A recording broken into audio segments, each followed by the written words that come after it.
আরেকটি চিঠি পড়ছি, নাম প্রকাশে অনিচ্ছুক। আমি যে কথাটা বলতে চাই সেটা হয়তো খুবই সামান্য, কিন্তু আমি এটা নিয়ে মানসিক সমস্যাতে ভুগছি। আমার ছেলে 4 বছর বয়স, কিন্তু ও ছেলেদের মতন গাড়ি নিয়ে খেলতে যায় না। ও ঠাকুর নিয়ে খেলতে ভালোবাসে। তাদের সাজায়, প্যান্ডেল তৈরি করে। সে খুবই সুন্দর, খুবই ক্রিয়েটিভ। আমি যেমন সাজগোজ করি সেরকম সাজগোজ করতে পছন্দ করে। সেরকম ভাবে কথাবার্তাও বলে।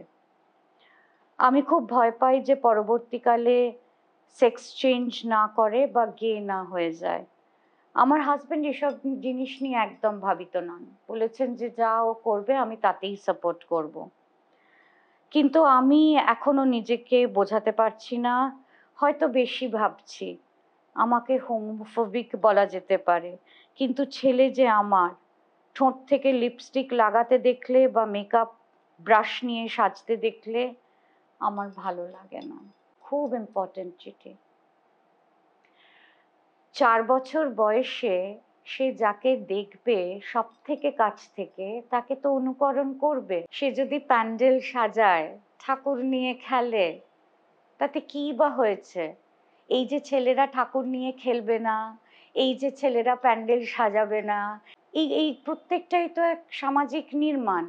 এগুলো তো আমাদের ক্রমাগত বুঝিয়ে আসা হয়েছে।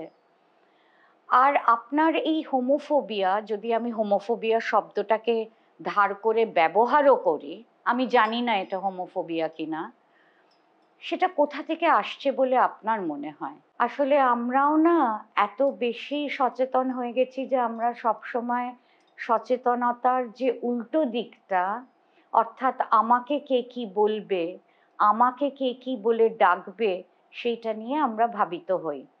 আমি বলবো যে আপনাকে কে হোমোফোবিক ভাবলো সেটা নিয়ে আপনার এক্ষুনি এত বিচলিত না হলেও চলবে। আর সে যদি পরবর্তীকালে সেক্স চেঞ্জ করে বা গে হয়ে যায়, তাতে তো সে আপনার সন্তানই থাকবে। তাকে আপনি যে মূল্যবোধ দিয়ে বড় করবেন, সে তো সেই মূল্যবোধের ধারক এবং বাহক হবে। আপনি তো সেটা দিয়েই তাকে বড় করছেন। আর এখন সে গে হবে না সেক্স চেঞ্জ করাবে, it's too early to say, তাই না? এত আগে থেকে কি সত্যি সত্যি বলা যায়? এখন সবে মাত্র ওর আইডেন্টিটি গড়ে উঠছে, এখনো তো গোটা জীবন পড়ে আছে। তাকেও একটু সময় দিন, মানে তাকে বুঝতেও তো একটু সময় দিতে হবে। আমরা এখন থেকেই এত বেশি ভাবছি কেন? আর সে যদি আপনাকে পুজো করতে দেখে, সে যদি আপনাকে ঠাকুর সাজাতে দেখে, সে তো সেটাই অনুকরণ করবে, তাই না? আর আপনি তো নিজেই বলছেন আপনার ছেলে ভীষণ ক্রিয়েটিভ, সেটাকে সেলিব্রেট করুন। আপাতত যেমন ভাবে যেটা আসবে আমরা সত্যেরে নেব সহজে। আর অনুষঙ্গে রত্নাবলীর কিন্তু এই সদ্য রুবারুর একটা পর্ব ইউটিউবে আছে, হোমোফোবিয়া গোপনে ছাড়ান। আপনি কি ওই এপিসোডটা একটু দেখবেন? সেইটা দেখলে হয়তো আপনার এই যে ভাবনা চিন্তা, সেটার হয়তো খানিকটা পরিবর্তন হতে পারে।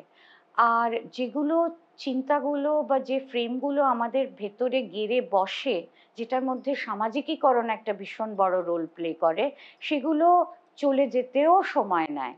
আপনি নিজেকে কি একটু সময় দেবেন? ধন্যবাদ।